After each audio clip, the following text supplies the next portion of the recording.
Parmi les arbres mal aimés qui poussent spontanément sur le bord de nos routes et de nos terrains vagues, le robinier a des atouts insoupçonnés.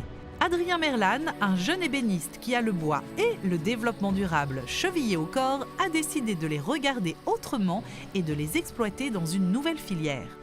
Il y a en fait énormément de bois qui sont actuellement pas valorisés le long des routes, le long des voies ferrées, dans les friches industrielles. Nous, notre but va vraiment être de sauver ces arbres-là de la destruction et donc de les insérer dans la filière de bois noble et de bois d'œuvre.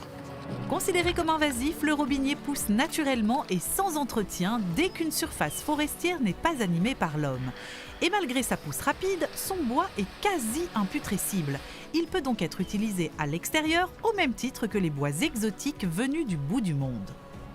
Vu qu'il est là, au lieu de le réduire en copeaux et de le brûler, pourquoi pas l'utiliser pour en faire des planches? Donc on parle toujours des problèmes du CO2 émis dans l'atmosphère. En fait, quand on fait une planche de robinier qui va se retrouver dans une terrasse pendant 50 ans, le CO2 il reste stocké dans la terrasse pendant 50 ans.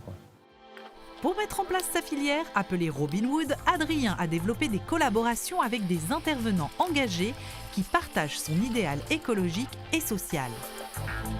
La première étape, c'est de trouver le bois.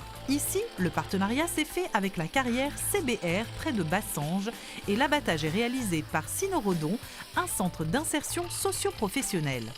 Ensuite, les arbres sont débités en planches dans l'entreprise de travail adaptée, les Hautes-Ardennes. Fatalement, en produisant et en étant acteur local avec des produits locaux, on réduit l'empreinte CO2, ça évite des importations de bois exotiques et on est sûr de sa provenance, de sa qualité, de comment il est traité. Mais pour transformer ces arbres un peu sauvages en belles planches disciplinées, il a fallu le savoir-faire et la persévérance d'Adrien. Car le robinier, dont la durabilité peut dépasser le demi-siècle, ne se laisse pas dompter si facilement.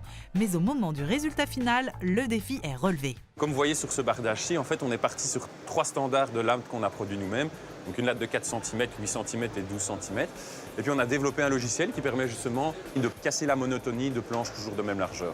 Et côté terrasse, une pose impeccable lui donne toutes ses lettres de noblesse.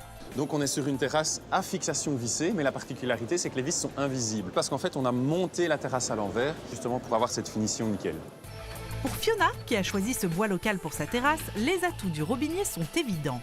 Et au moment de la pose, il est dans les tons chauds et puis avec le temps, il grisonne et donc il se fond assez facilement dans l'environnement belge. D'autre part, c'est un bois qui est extrêmement solide et robuste. Il n'y a pas besoin de le traiter pour qu'il tienne le coup. La mise en place d'une filière d'économie circulaire fait l'objet de soutien en Wallonie avec le programme Circular Wallonia et Adrien a pu en bénéficier pour monter son projet. C'est vrai que ce petit trésor était là tout autour de nous et donc c'est vraiment une valorisation de ces déchets. Il est devenu ici vraiment des ressources. On évite des longs déplacements, on favorise les circuits courts. C'est au lieu d'asservir la nature pour produire ce qu'on veut, c'est observer la nature et réussir à faire ce qu'on peut avec ce qu'elle nous offre. Une belle philosophie qui devrait asseoir l'entreprise d'Adrien sur des piliers solides et durables.